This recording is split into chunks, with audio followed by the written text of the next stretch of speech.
Every year, we get excited in January about the year ahead of us. We set ambitious and audacious goals. We tell ourselves that this is our year for change. We say, this is the year that my finances get straight. This is the year that my relationships are better. This is the year that my physical health becomes my highest priority. This is the year that I turn my business around. This is the year that. Well, how arrogant are we to believe that we actually have a year? How arrogant is it for us to think that because we made it through the last 365, that we have another 365 ahead of us? What if instead of thinking this is my year, this is the year that, what if we took a different approach? What if we said, today I will? Today, I will make health my priority. Today, I will do the things that winners do. Today, I will make sure that my spouse or my kids know that they're valued. Because if we have learned anything in recent history, it's that life really is short. It's that time is fleeting. And so here's where I look at my business and I look at the businesses of my clients.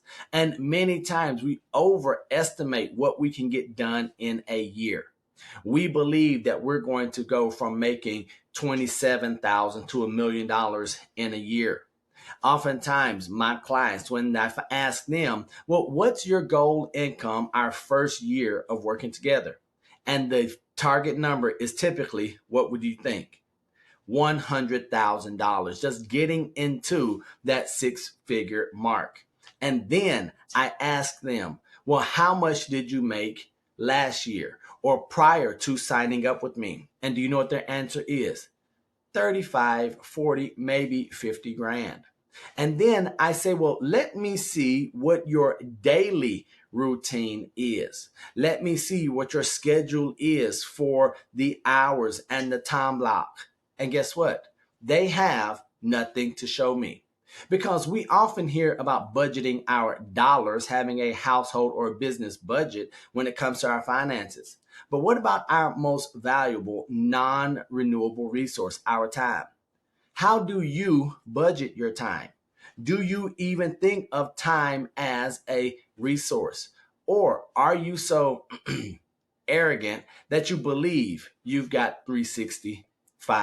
You see, I learned this a few years back when I believed I had all of the time in the world. I was in an accident and some things happened where I flatlined and had to be resuscitated. That's when I realized that I don't have as much time as I think. That's where the B world renown came from. That's when I decided to no longer live an average and mediocre life.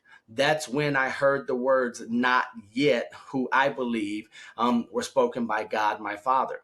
And that's what I want to challenge you with. I want to instill just a small bit of the fear of death in you so that you don't have to experience it yourself. What are those things? What are the actions? What are those growth opportunities that you need to take advantage of today? Just in case tomorrow never comes. Just in case you don't have a full 365.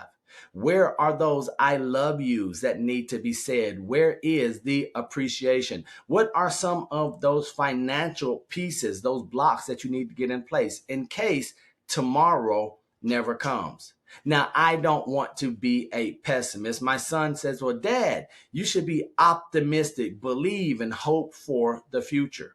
Well, that's absolutely correct.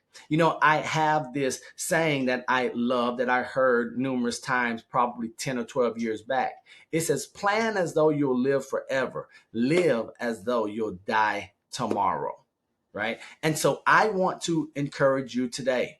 Stop thinking about your new year. Stop thinking about all of those 5, 10, 1 year goals, plans.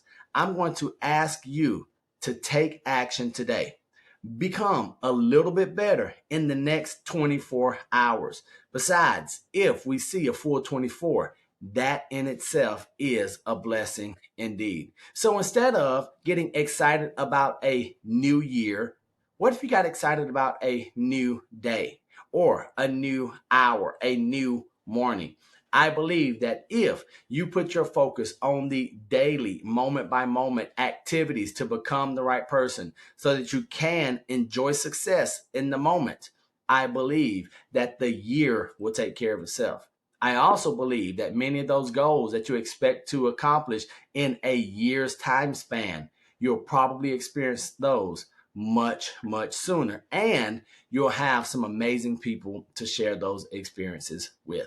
I want to remind you that I love you, God loves you, and there's nothing you can do about it. And until the next time I see you or you see me, don't be average, be world renowned.